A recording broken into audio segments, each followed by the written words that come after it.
Hey everyone, welcome.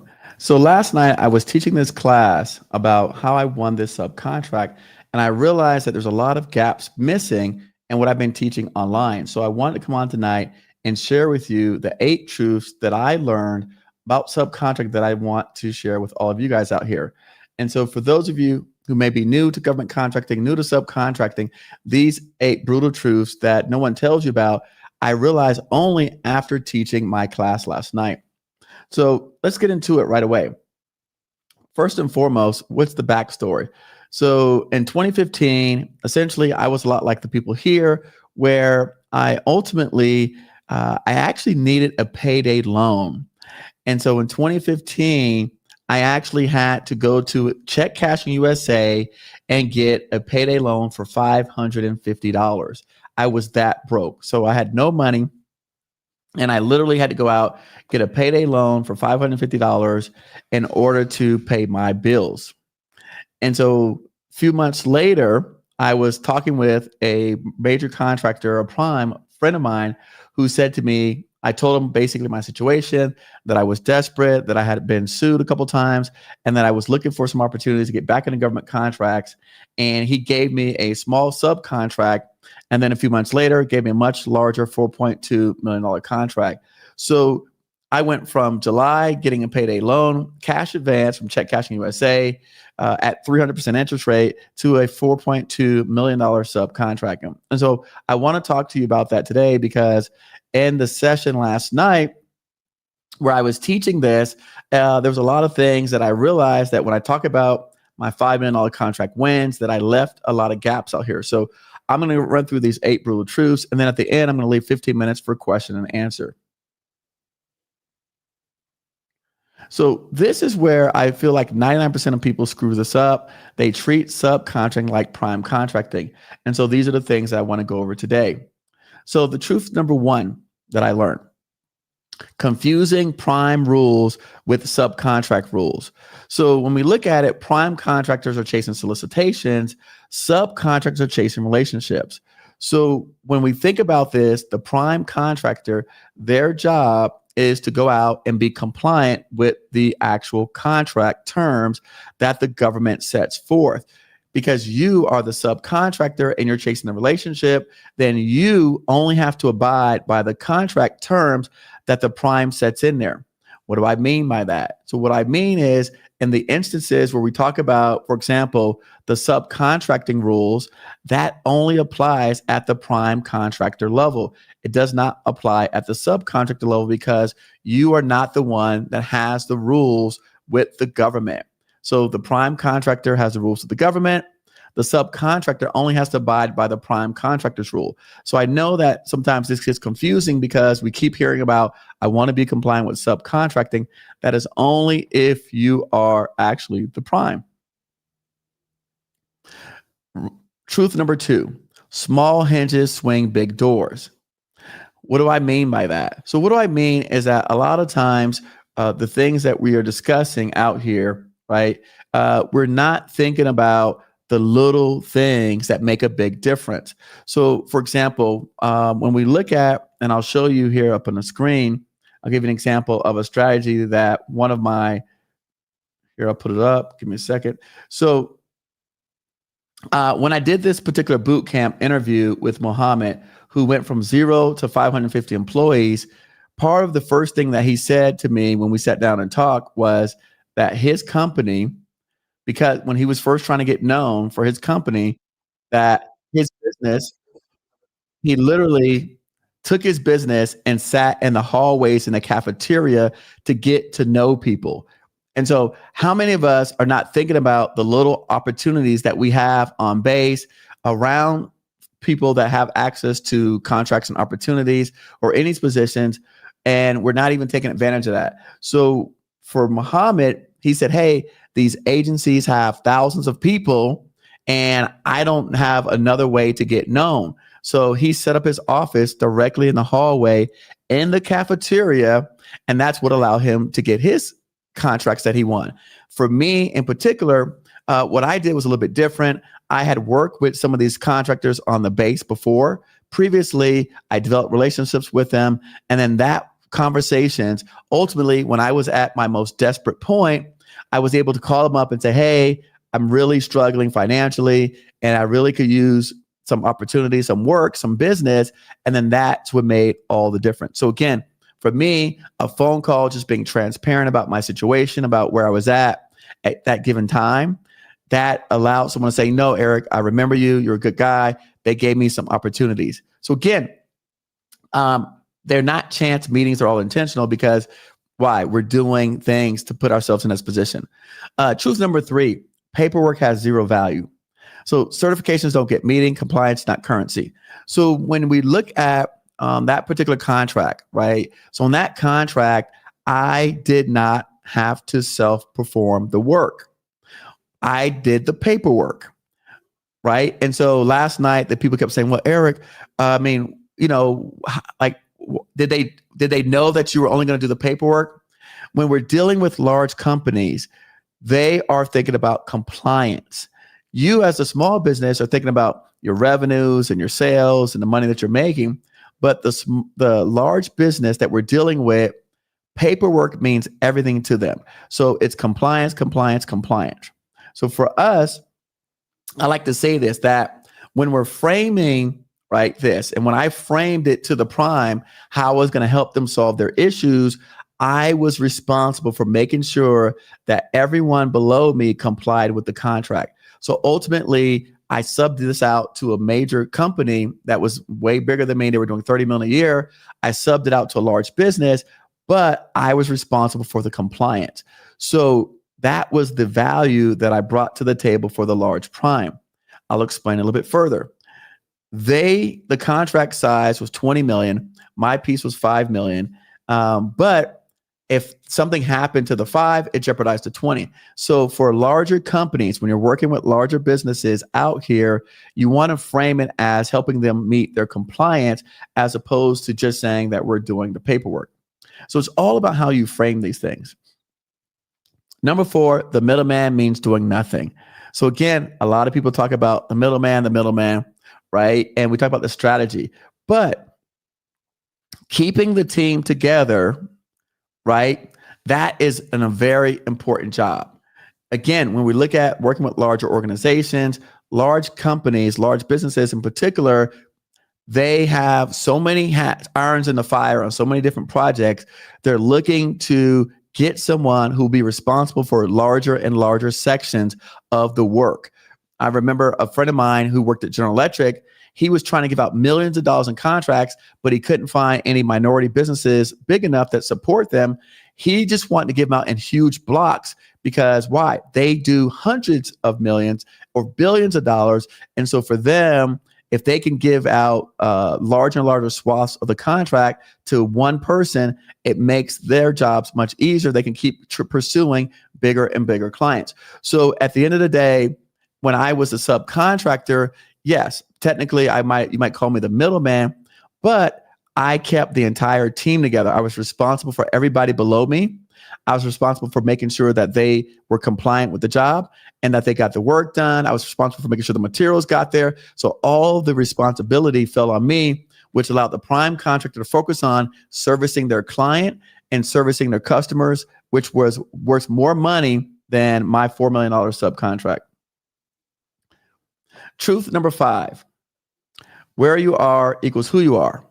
So again, like I said to you, in July, I had a $500 million payday loan. And by November, I had a $4 million subcontract. Didn't happen overnight because, again, I had those relationships built. But from one day to the next, my total situation changed. And literally on the first billing, I was able to bill $44,000 because I advanced on the contract. And then all of a sudden, I was back in the green financially, and I was off to the races. So when you're looking at your situation about where you're at today, don't let that define you, because if you let where you're at today define you, then you will not go out and do the things that we're teaching you, that we're telling you, that we're encouraging you to do, to go out and put yourself in a better position in the future. Truth number 6, geography changed your title. So with me in this particular case, one of the things that I shared with was when I worked at this project, The owners knew I was the CEO. The contractors knew I was the CEO. But because I was working in the panhandle of Florida, where there's a lot of racism, the employees, I told them I was a project manager. So I never told any of the employees that I actually was the owner because I was afraid of what they might do to me. Now, when I'm working in the Northeast, people love the fact that I'm a CEO. So they love it. They're proud that how this minority guy, young guy, he's a CEO, he's running his own business. But when I was working in the South, where people have been known to, do bad things, I decided that I would only let them know as a project manager. So I say this because if you're ever in doubt about maybe someone potentially jeopardizing a project, again, my title changed with the geography. One place I'm the owner, another place I'm the project manager. And to be truthful, I was the program manager, right? Because I did manage the project because I didn't have any employees at the time. So technically I was the project manager. Truth number 7, you don't need money for relationships, right? Leave the house, show up, that's your investment. So last night when we were talking in our group, I gave them some ideas, right? And I said, okay, and this happened even on some of my projects what I'm consulting with, right?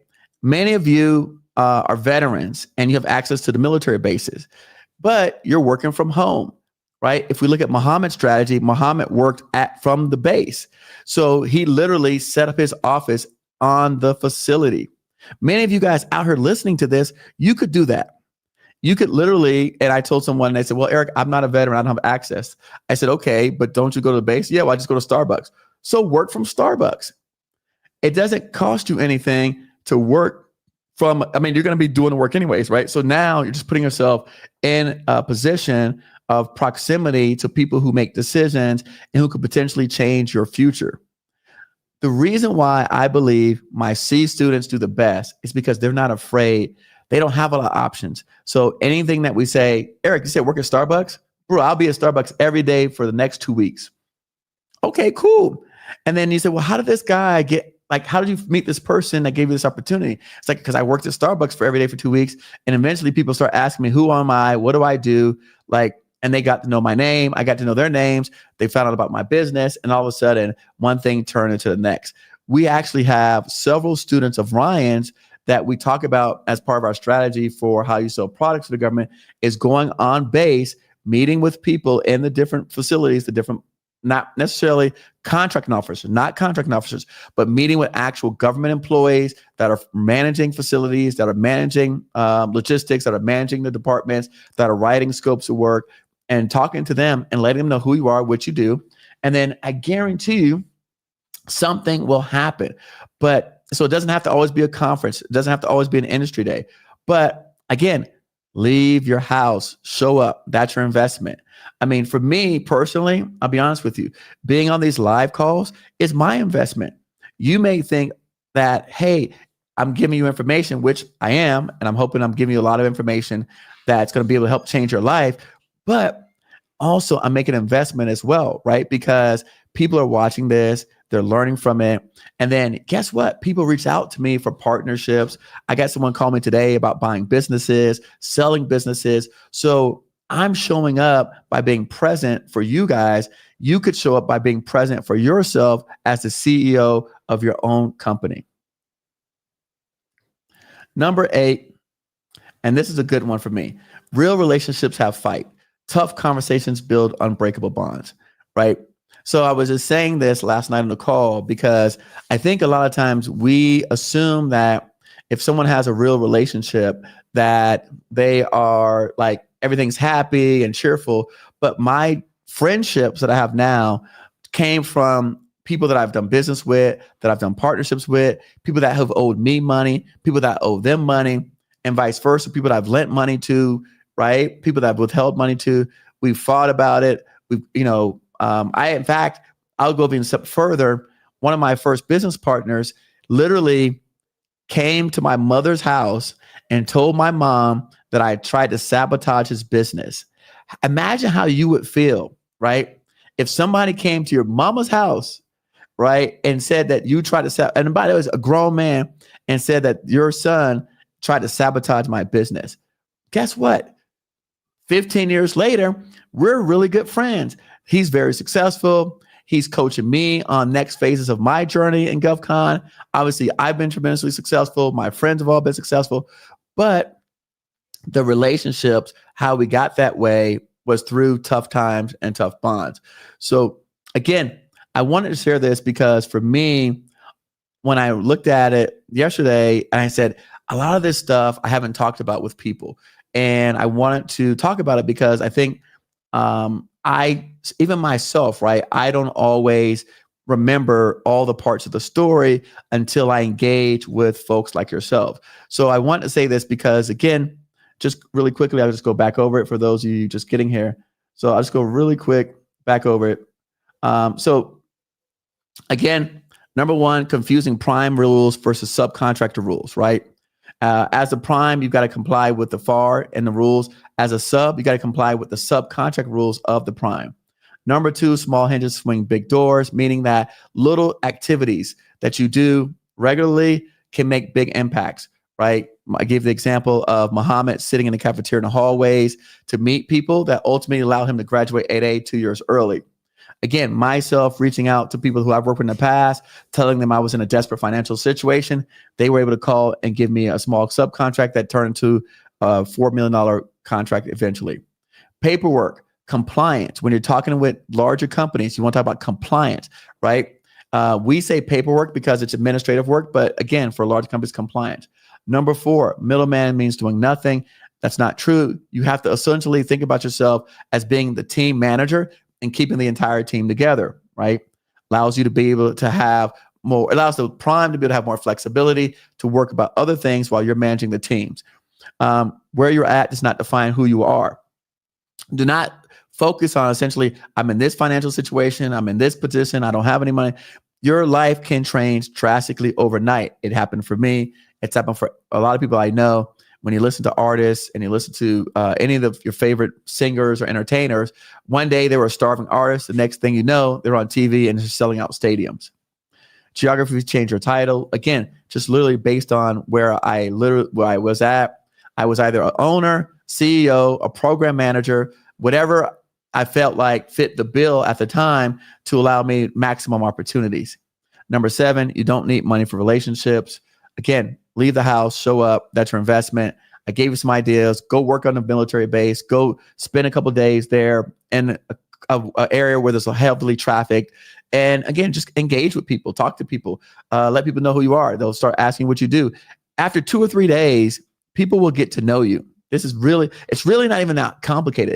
If you literally sit and go to the same Starbucks on a military installation for 5 days, 10 days, 15 days in a row, I guarantee you somebody's going to say, who are you and what are you doing? I see you here every day working. And you're going to say, hey, I'm a business owner. I'm working on my business. I'm trying to grow it. I'm trying to build it out. And so I work here any day, right, on my business. And at the same time, I take meetings from Starbucks. I talk to customers. I talk to potential partners. I meet a lot of people in the Starbucks. I guarantee you that'll make a difference. And then number 8, real relationships have fights. Tough conversations build unbreakable bonds. So that's it for today. That's what I want to go over, subcontracting truths. I do want to invite everybody to weaponize these 8 truths on December 13th. We're having our free boot camp, bringing John Palmer and John Bowen on, $130 million in wins on the stage. We're going to talk about how to find your buyers. We're going to look at the December spend forecast list. We're going to also, based on your industries, help you with getting your free buyers list. We're going to help you get recompete contracts for 2026 and talk to you about how to bid. And so that's essentially what we want to do. If you're not already signed up for the boot camp, go to govcongiants.org, sign up now. And then with that, I'll take any questions and answers that people may have. I didn't look in the chat this time. I want to go straight through and talk through this, and then I will answer any questions that people may have for me.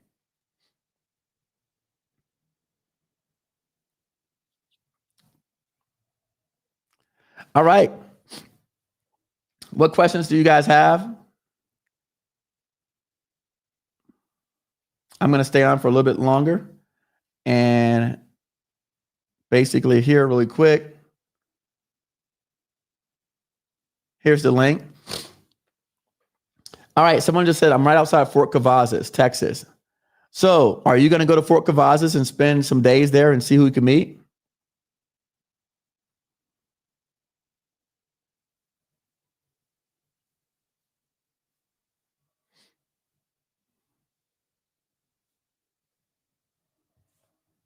So no one has no questions. I know everybody's probably thinking and digesting everything we just went over.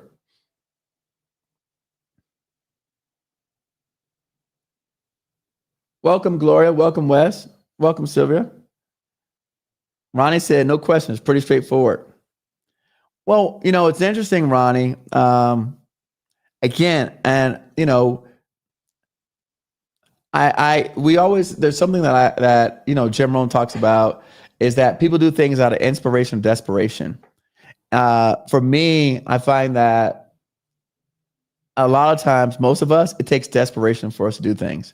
Unfortunately, we got to put our backs against the wall, and that's what's going to make a difference. Because when we're comfortable and we've got a lot of options, that's when we really basically we don't focus and we don't do a strategy. I know that for me, telling people to do this seems pretty out there, but again, I'm looking for the people that are willing to take a chance and do something different. I mean, we all know we could go to conferences and go to shows, which is great, but when you're going to be in a place where there's a high traffic area, a lot of folks passing by, you're probably going to be the only one doing that. So you're going to stand out from everybody else. So that to me is going to make a huge difference.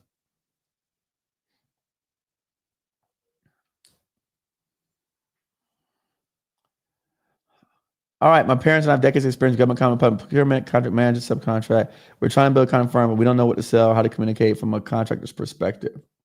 So this is a question that a lot of people have, right? And by the way, LinkedIn user, just so you know, I can't see your name. I don't know if that's intentional, but I just want you to know that I can't see your name. So this is a question that I find that a lot of people, and this goes back to what I was saying about really smart people, right? The people that I know are the smartest are the ones that have so many options that they don't do anything. So I would just say, start with I don't even really care what area you start with. Okay. Because once you start to get involved in that area of that business, you will start to learn the customers, you'll start to learn the competitors, you'll start to learn the buyers, you'll start to learn decision makers. You'll start to learn that in your particular market. So I'm indifferent on what market you choose, right? But I'm very, very, very, very one track mind when I say pick one lane to start with. I had a meeting this morning with a friend of mine, and we were talking about a subcontractor that he met that works with Worldwide Technology. If you don't know Worldwide Technology, they're a $20 billion company. The guy was for a very long time, he was the richest black man in America. He's now number 2 wealthiest black man in America, David Stewart. But he met someone that's a subcontract for them, and she's crazy successful. And he says that that company is her main client. And I've got friends, again, they only have 2 or 3 clients. They don't have hundreds of clients. So once you find one area that you guys make a decision on going after, then you will learn everything you can about them and learn everything about the landscape of doing business with them. And then you can zone in and see where there's some gaps for you to go and fill out. So I'll give an example. So, and the reason why they gave me this $4 million subcontract was not because I was special, not because I had nothing, I didn't have any certifications, not because I was a minority, not because I was small business. None of that was why they gave it to me. They gave it to me because they had a specification to meet, and the people that they had brought on could not meet the specifications. Because I was already working with them on another project, They called me in and said, Eric, can you help us meet these specifications? So they had a problem. They didn't call me because they necessarily liked me. My friend was the one that brought me in initially on another contract. Okay, he's the one that got me that relationship. But then on the bigger project, they said, Eric, they were having a team meeting with all the prems, and they said, hey, do we have a contractor that we know of that can meet these specs? And so my friend called me and said, Eric, you might want to go look at this bigger project. It's not my project, but it's in your scope of work along what you do. And they're trying to find someone who can meet the specs. So again, putting yourself in that position, working with those companies, you will get those opportunities. That's where I talk about small hinges swing big doors, because that one small opportunity that they gave me to break through into that organization swung that big door open to get me the much larger project, which, by the way, I had no money in the bank, I had no bonding, and I had no employees. And they still gave me this huge contract with nothing that you guys talk about, or another thing that we typically think that people need to have in order to be successful. All right, Michael says, would you target cores or the CEOs first? I would never, Michael, I did not say target any cores. I never said that. So I would not target contract. I would never even talk to them. Never talk to them. What I would be talking to, okay, is people that run the actual programs. So if you're going to be on base, you want to talk with people that are actually making decisions, running the programs. The contracting officers, by the way, everybody listen, they're the worst people to talk to because they know the least amount of information. They are just regurgitating what someone else gave them. So I would not talk to them. I would talk to people that actually are running the programs. Like, again, my friend was a project manager. Those are good people to talk to because they're managing a whole bunch of projects for this company, and they can tell you what's going wrong, what's going right, where the problems are at, right? So I would focus on talking to the people that are running the programs and the projects, Michael. One, they're easier to talk to. Just straight up, like anybody that's running a program or project, that person, they're easy to talk to because they're a regular person. They're making 100,000 a year, 80,000 a year, 75,000 a year. So they're not some fancy dancy person that is like, going to brush you off. There's somebody like you, probably going to be somebody in your same age range, somebody in your same demographic range, someone that has, a wife and kids or family or husband and kid, what I mean? Like they're going to be regular people that are going to be more transparent with you and say, hey, this is screwed up. This is screwed up. I don't like these people. I spend a lot of time with my friends who run programs at the government, and they're like, Eric, we hate this company. They go, we hate them. But you know what? We can't replace them because of this, and this, and this, and that. They just open up to you because they don't care. They regular people. They got regular jobs. So this is where you get to find the opportunity. So then you can go to them and say, well, look, let me ask you something, Teresa. So you're saying that if my company could fix this, this, and that, then like that would be valuable to you guys? You're like, oh my gosh, you would save us so much headache. We could get rid of this clown company, and then we would be happy to have someone in there that could do all these things. So going back, Michael, I would literally talk to people that are running programs.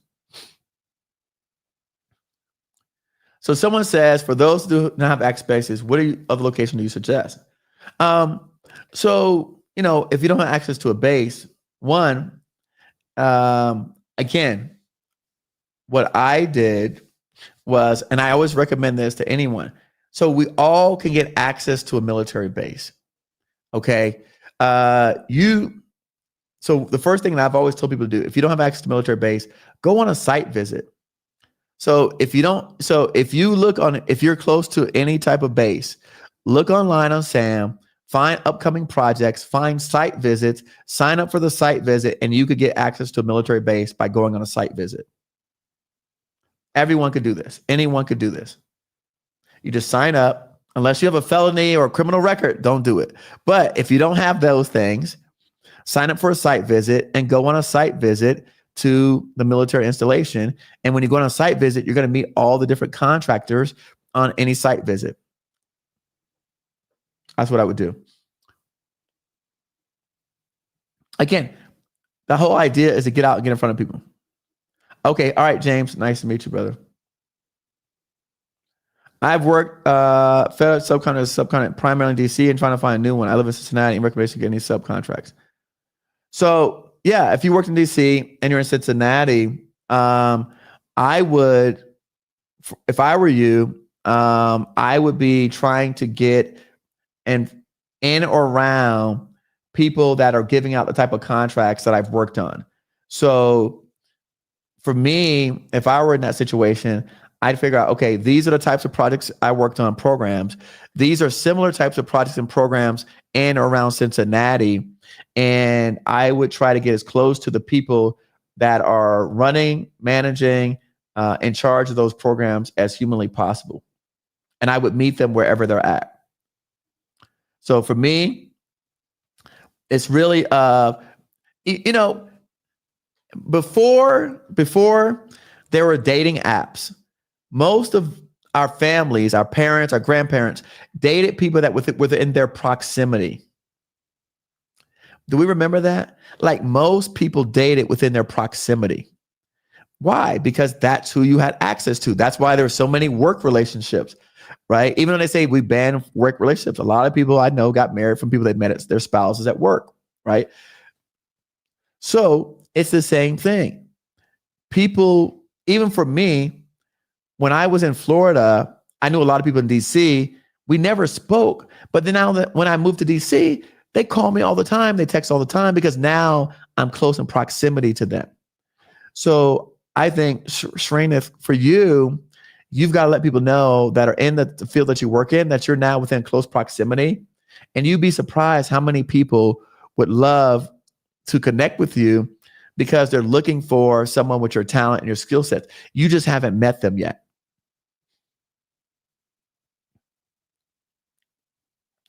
What's the most effective way to approach a prime contractor? Who's the best point of contact within the organization? How do I typically get access to that person? So for me, the most effective way to approach a prime contractor is in person. And so for me, I always, again, there's a book that I always recommend. It's called Networking with Millionaires. I highly, highly, highly recommend this book to everybody. It's an old book, but I'm telling you, it is, if you can find it, it's written by Thomas Stanley. And I recommend this book. I don't know if you know if it exists anymore, but this book I recommend to everyone out there called Networking with Millionaires. Okay. I recommend a lot of good books. Again, if you can find this book called Networking with Millionaires, I have the CD because I listened to it a long time ago. Maybe you could get it, download it. Okay, here's an audiobook preview. Get the audiobook, right? And the reason why I recommend Networking with Millionaires is because what the book teaches you is exactly what you're asking, Gloria. How do you find these people? And what it talks about is becoming an advocate for them in order to have them see you as a person of authority. Now, that's Networking Millionaires book. I'm going to give you a very simple answer. Meeting them in person is going to put you light years ahead of trying to meet them any other way.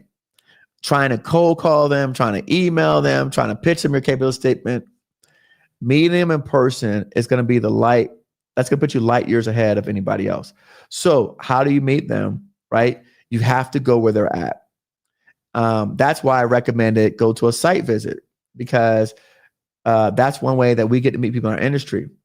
In your industry, you've got to figure out where the primes are hanging out at for your industry and your space, right? And so for me, I know your industry because you've been on before, right? Where are they hanging out at?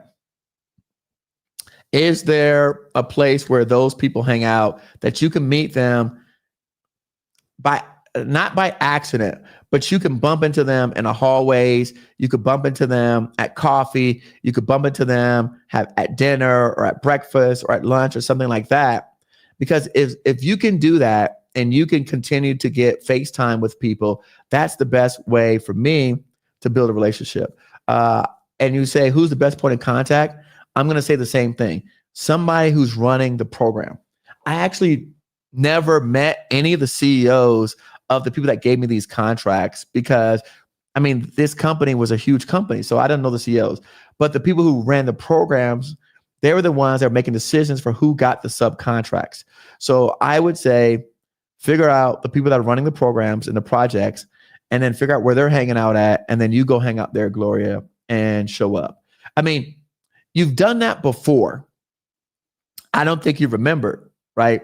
Like when you came to the event down in DC at the Wharf, you were in the environment to meet prime contractors. So you've done it before, right? But I don't think you necessarily saw it that way. But that room was full of people that were prime contractors.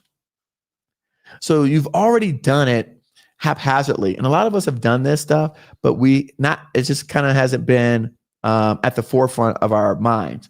So for me, again, I do not say go meet no CEOs and that, unless it's a small business, right? Like someone that's doing, I don't know, $30 million or less, that's fine. But even people that I've met doing 30 million, they've got people running their stuff that makes decisions for them. So they're not necessarily even good people to talk to.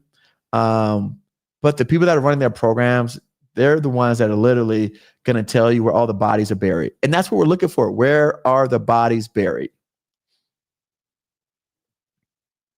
Most of the contractor I've had come through relationships. So I want to be sure I'm talking to right individuals. Yep. Perfect. All right. We've been watching the content for years. Good stuff. I hope, James, you signed up for the boot camp.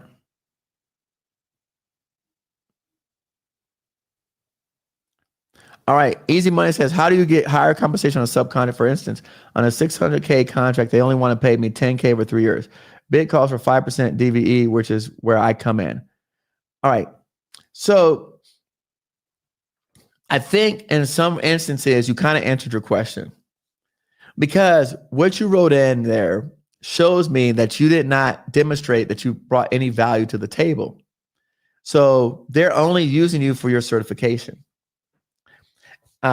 If you look at what I talked about, I did not go in, nothing in any of my slides talked about certifications. So basically what they're saying is, hey, we want to pay you to pimp out your certification. So you're not actually, they're saying you don't have any value. And so basically, we're just going to pay you $10,000 to pimp out your certification to meet this goal. What you have to do is, again, you got to put yourself in a position of value, right?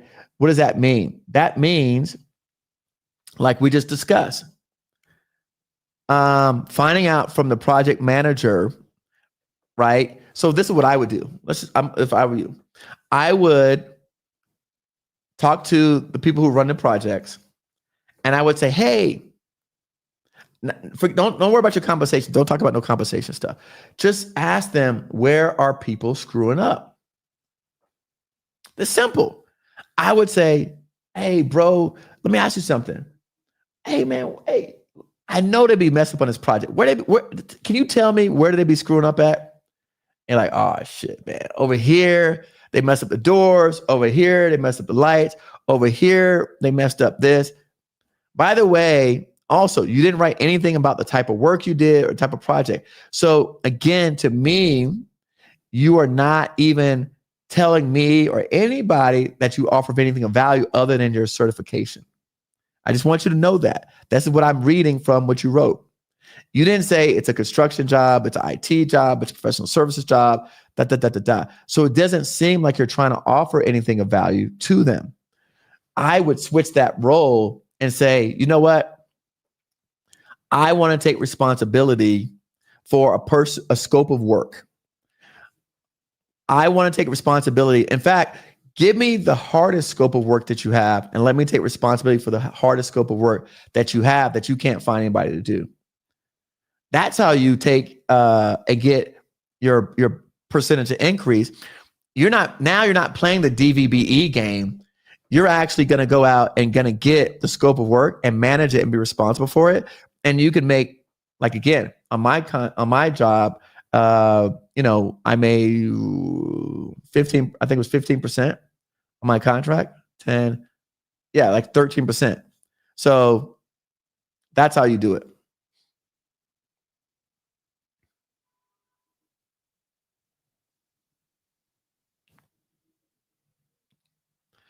How do you find the names of government PMs? Do you just email them or call them and request a Zoom call? So again, I've never, ever, ever said that.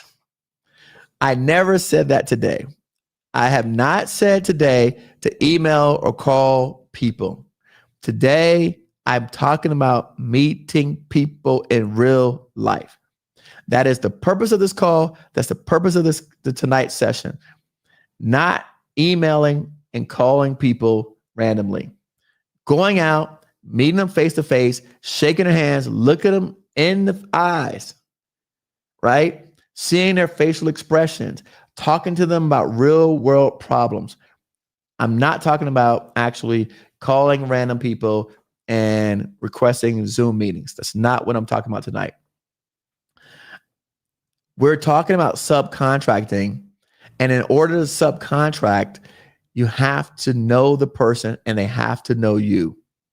So in order to do that, I need you to leave your house. Do I need to put this slide back up again? I need y'all to leave your house.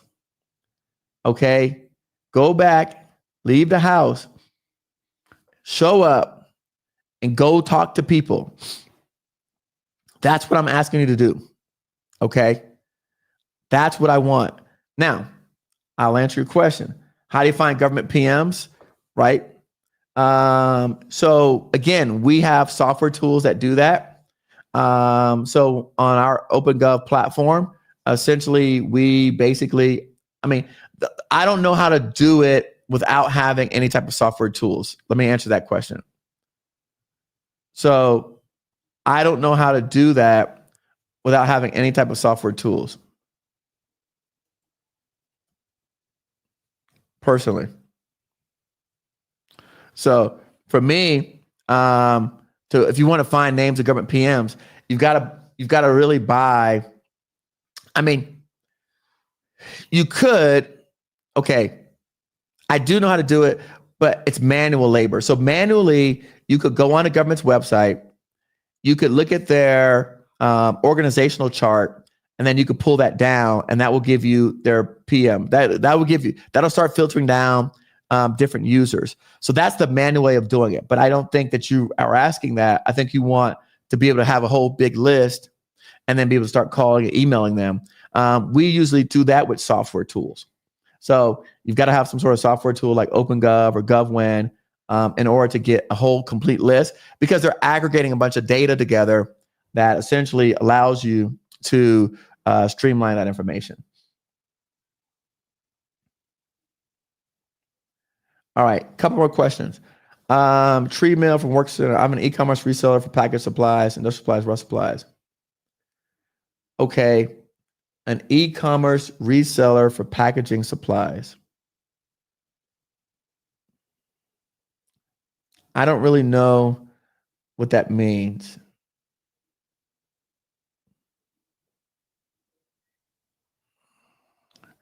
But I can tell you, janitorial is a category, PPE is a category.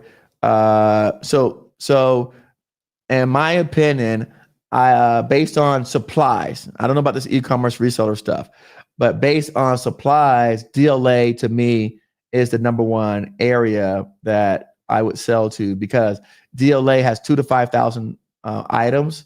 Basically, most of them are product buys every day going out. So for me, the best marketplace would be a DLA Dibs for you. All right. What's your advice to market to primes to become a sub? Meet them in person. Shake their hand. have lunch with them, have Starbucks with them, get in their car, go somewhere together. It's interesting. I do a lot of things that I don't necessarily say, but I get in a car with strangers all the time. I find a way to do that, right? A lot of us are uncomfortable with these things. But if you imagine this, if you could get in a car with someone to go somewhere, I don't care where it was. Like, let's say there's a networking lunch happening off the base. I'm not afraid to ask the prime that I want to meet, to give me a ride to the thing. Not because I don't have a car. I got a car. But I'm like, hey, would you like to ride together? I can hop in with you or you can hop in with me. Just to spend time with the person. Just to spend time. There's no shame. So for me, the way to market to primes would be to hang out with primes. Hang out with them. Play golf with them. Top golf. If you don't know, I'm not a golfer, but Top Golf works. So for me, I would have, if I were you, Egan, I would have a hit list of people that I really want to get to. Remember what I said, guys. You only need one or two. Don't try to target 25 primes. You only need one or two. If SAIC and let's say SAIC and BAE Systems has what you're looking for, go to the BAE Systems gala. Go to the SAIC gala. I can tell you right now, DISA, right? They're a federal agency. Someone invited me to their gala. I'm going to, the government people and these primes all have galas.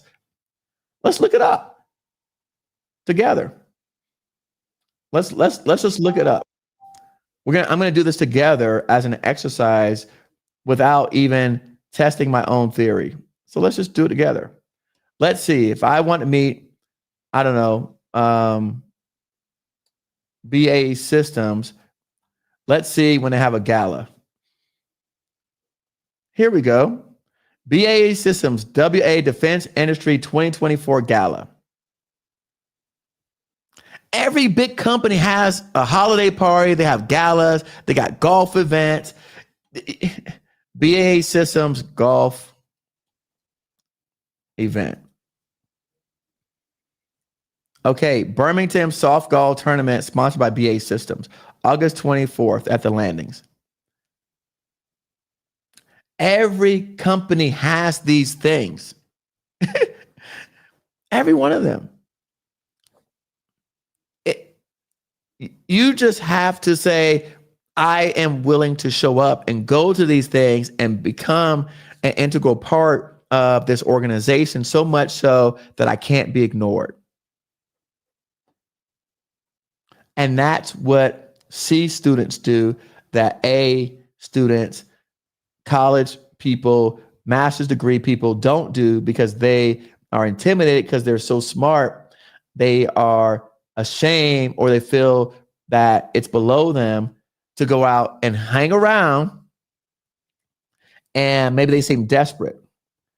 But this is what John Bowen, who's going to be on our December 13th event. Again, I hope you guys have already signed up for our boot camp, right? So John Bowen, who's going to be on our event, literally, he was bidding a project down in Miami-Dade County, and he emailed one of their top executives from LinkedIn. He messaged him on LinkedIn.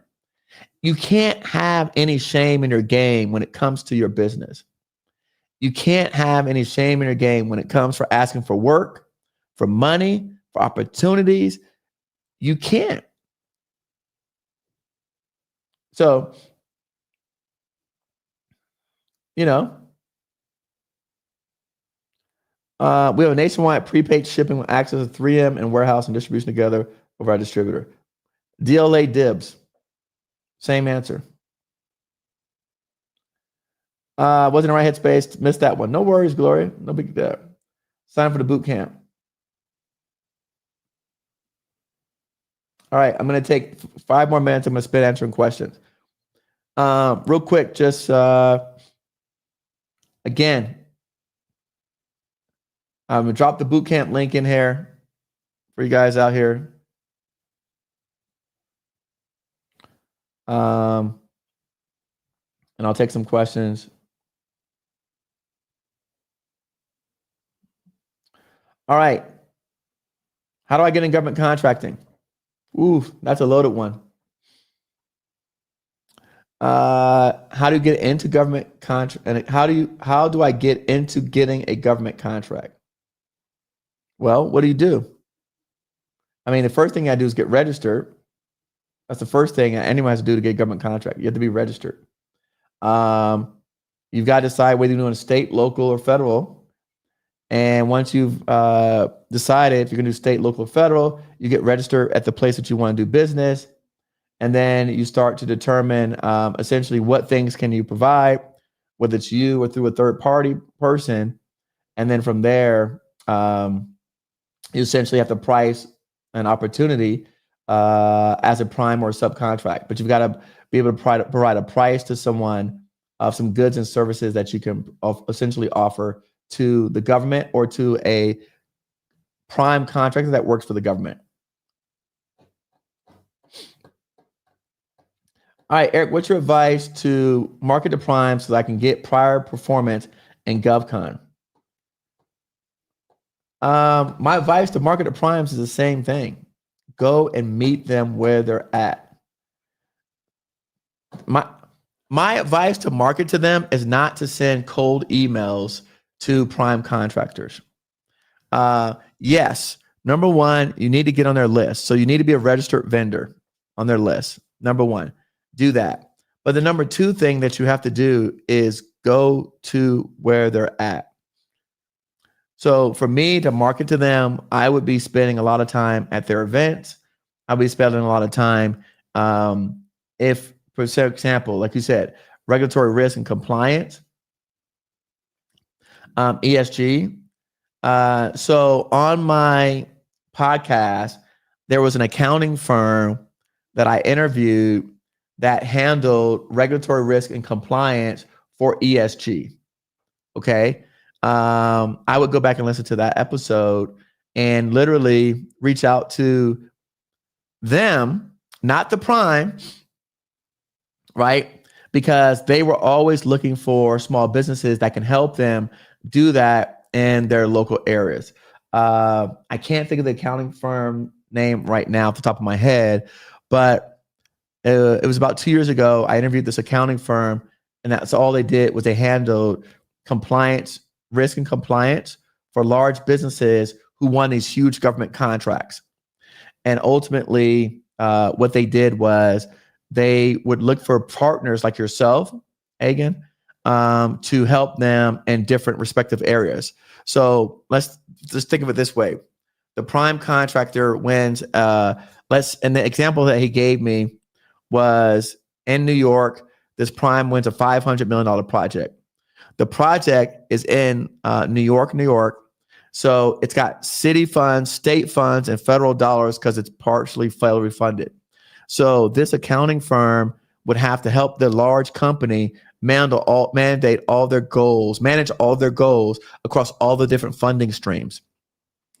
And so again, they got the federal compliance they have to deal with, they had the state compliance they have to deal with, and then they had the local compliance they have to deal with. And so this firm literally took control of that.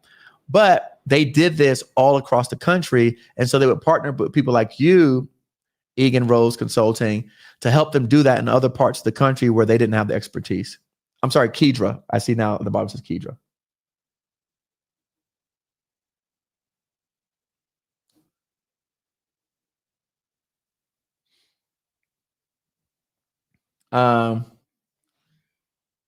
Tavin says site visits are a great way to meet people. Alan says cigar lounges. Again, I go where people are at. I don't care. I've been to cigar lounges. I've been to site visits. I've been to sports bars. I've been everywhere.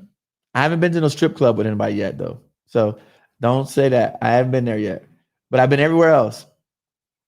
Top golf, regular golf. Um, Sylvia, how much time you spend with Prime before something happens? Um, so it really depends, Sylvia. So for me, um, it depends because, as you know, it really becomes when the government's releasing the next opportunity. So, but I mean, before something literally, it's not. I mean, it's not that long. What I mean is that I mean I can know someone in a few weeks and something happens, like weeks. Because if you're working with the right prime, so like for me, I always encourage people to work with some of the tribal companies because they have so much contract activity happening all the time. So every one of these like tribes, like Cherokee Nation, these guys, they have hundreds of projects happening simultaneously around the country. So there's always something breaking, there's always something starting and stopping. So for me, Sylvia, once I start hanging out with these people and letting them know what I do, remember this. So if you guys don't know this, maybe you don't know this, but they're having weekly calls discussing their projects with upper management. They're all these guys are on calls weekly, having calls discussing issues. This project's behind schedule. This project is this not working. This is that, da, da, da, da. And so once you make a relationship with somebody within an organization and they know what you do, if they hear a problem come across that you can solve, they're going to be like, hey, I've got this small business over here, Sylvia, that I just met. I think she can help us with that. So Sylvia, what I would do is like, hey, John, listen, remember, for anything metal building, I'm your girl. Blah, blah, blah, blah. Just remember me. Anything metal building, I'm your girl. Hey, John, I'm your girl. And da, da, da, da. Is there any other project managers that you think I should be talking to? Not yet, Sylvia. Let me think. Okay. Remember, John, metal buildings, I'm your girl. HG. What's your name coming in? HG Contracting? HT. So that's what I do. What have been top changes in the subprime kind of process since Doge and current admin has taken hold of the federal kind of commitment? I haven't seen any top-down changes in the process because most of Doge stuff affected the actual prime, the contractor side from the prime and the agency. Remember, no government can enforce like the rules and rights on you between the prime and the sub. They don't have that privity over you. So Doge didn't do anything to prime subcontract relationships other than, well, hold on, Ronnie, this is a good question. Other than tell them that you can't use certain words in your language, otherwise they would like try to threaten your funds. So I guess that does flow down to you. They can't like use those words that they talked about. That could jeopardize you. But other than that, in terms of I haven't seen anything that's affected it. All right. Where you sign for the boot camp? It's right here at gulfcongiants.com/bootcamp. I'll put it on the screen. This is the boot camp link to sign up for the boot camp.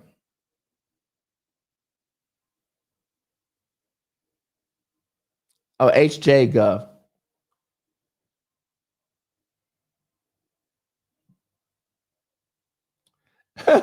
Gloria says, tell me your man without telling your man. Just get in their car.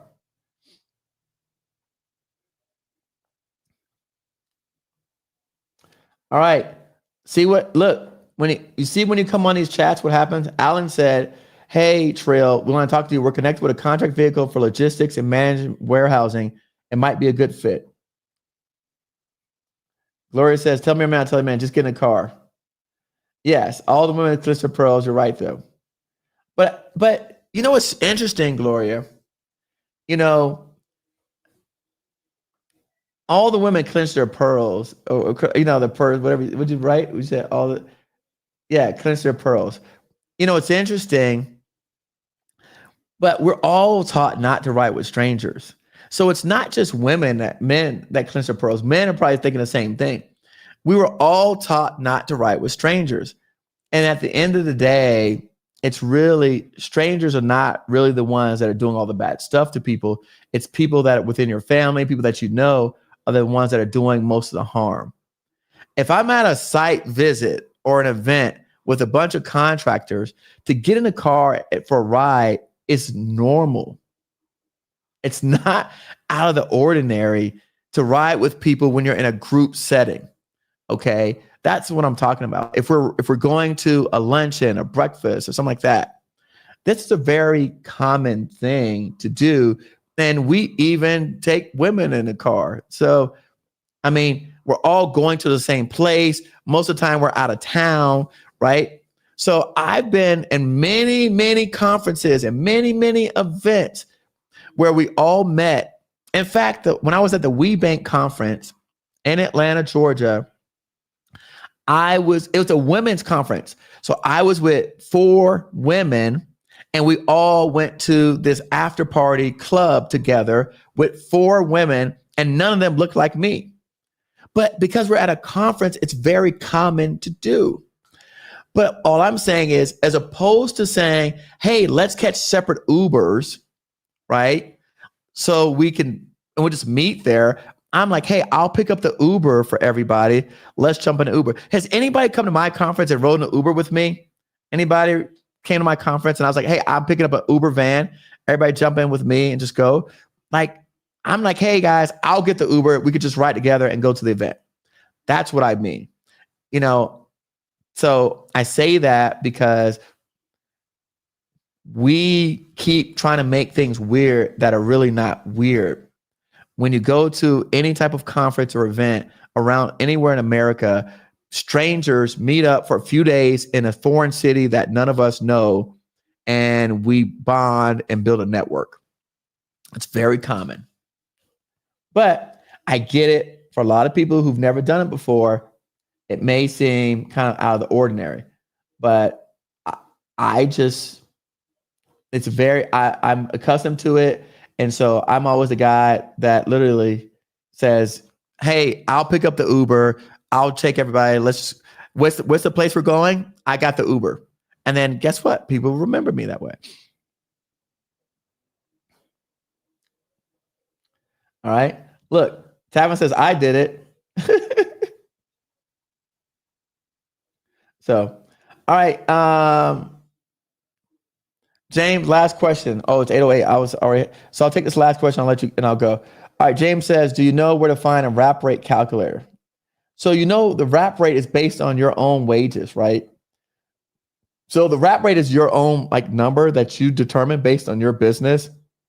So I don't know if there's an actual calculator for it, but I will say, where are you located? Hold on. Where are you asking that question? Where's the wrap rate guy? All right, James, I think you were on LinkedIn. So if I were you, there's 2 people that I recommend. There's 2 people that came on my podcast that talked about pricing. John Barker is one. And John Barker, he might have an idea of where to find a wrap rate calculator. And then there's another person that came on and talked about pricing on my show. She's got a book that talks about pricing. And so again, and so that's where I would recommend that. But I don't know if there's a calculator for it. So, all right. Sylvia says, I usually ask people to get in a car with me. Now ask to get in their car. Yeah, Sylvia, exactly. Yeah, ask can you ride with them? That's all.